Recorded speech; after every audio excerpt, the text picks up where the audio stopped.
अपने इस्लाम को जानते हैं। हमारे नबी सल्लल्लाहु अलैहि वसल्लम हमारा खुदा अल्लाह है। हमें चीज मानते हैं और किसी से मतलब नहीं। तो भैया देश के गृह मंत्री को तो जानोगे, क्या करेंगे जान के?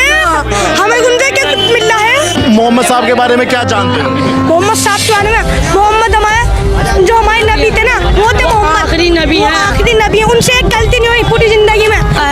वो सुन्नत है, वो सुन्नत है, और जो सुन्नत पे हम चलेंगे है तो नबी में वो फिर वो जन्नत में हम नबी के पाक सल्लल्लाहु अलैहि वसल्लम के साथ रहेंगे जन्नत में है। जन्नत के बारे में बहुत अच्छी चीज है। आप उसमें जो भी सोचोगे आपको वो मिलेगा। आप इस दुनिया से बेहतर है वो।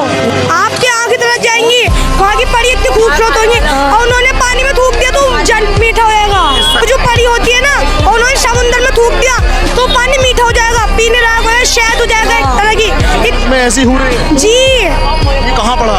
हमने हमारे दीन में, कुरान में जी, कुरान में सिखाया।